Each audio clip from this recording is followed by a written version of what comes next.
Assalamualaikum warahmatullahi wabarakatuh. Perkenalkan, nama saya Novitria Angelina, NIM 19023142. Baiklah, saya di sini akan menjelaskan apa itu tari komunal. Tari komunal adalah segala aktivitas tari yang melibatkan instrumen atau struktur sosial kemasyarakatan baik atas dasar kepentingan bersama dalam komunitas maupun kepentingan individual.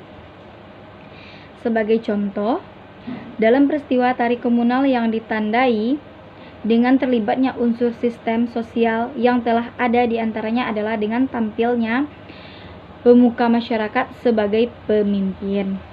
Ditinjau dari identitasnya secara umum, tari komunal merupakan tarian yang lahir dari semangat kebersamaan sehingga memiliki fungsi sosiokultural, bahkan bisa menjadi salah satu pendukung upacara ritual keagamaan. Dalam praktiknya, tari komunal dapat dilaksanakan tanpa keahlian tari secara khusus, karena tarian tersebut tidak terlahir sebagai karya cipta seorang seniman tari. Oleh sebab itu, tari komunal memiliki ciri-ciri utama sebagai berikut. Pertama, diadakan untuk kepentingan komunitas. Yang kedua, melibatkan sistem sosial yang telah ada. Yang ketiga, merupakan pengabdian sosial dan lingkungan. Dan yang keempat, dilaksanakan secara spontan atau terencana. Fenomena bahwa tari komunal bisa saja menjadi suatu kewajiban adat di suatu daerah atau menjadi sebentuk pengabdian sosial dan lingkungan. Sehingga dalam hal ini kemahiran teknik tidak begitu diperlukan, dapat kita lihat di tanah Karo, di mana kaum muda-muda di sana merasa melanggar adat jika ada terlibat dalam upacara inisiasi guru-guru aron. Aturan yang berlaku dalam tari komunal secara umum tidaklah baku dan bersifat kebiasaan. Namun pada awal abad ke-20 di Jawa Barat tumbuh tradisi pelajaran tari tayub yang bersifat standar. Tarian pelajaran ini kemudian dikenal sebagai Ibing Keurseus Course Inggris. Karena ketidakbakuan atau aturan dalam tari komunal, maka banyak peluang untuk berimprovisasi.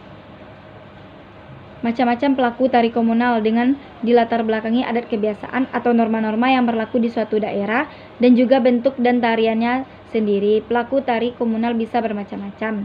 Sebagai contoh, ada tari komunal yang dibatasi hanya boleh dilakukan oleh gadis-gadis yang belum menginjak fase menstruasi. Atau untuk tarian yang dilakukan oleh orang banyak, ada norma-norma yang membatasi interaksi antara laki-laki dan perempuan seperti pada tari Saman di Aceh.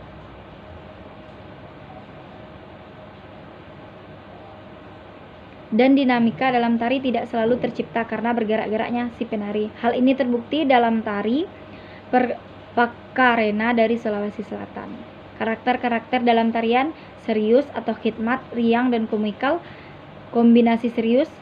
Tempat pertunjukan tari menetap seperti tari kecak, Saman sebut, dan berpindah seperti tari barong, pengamen, bergerak seperti pawai, ondel-ondel, ong-ong, dan sebagai berikutnya.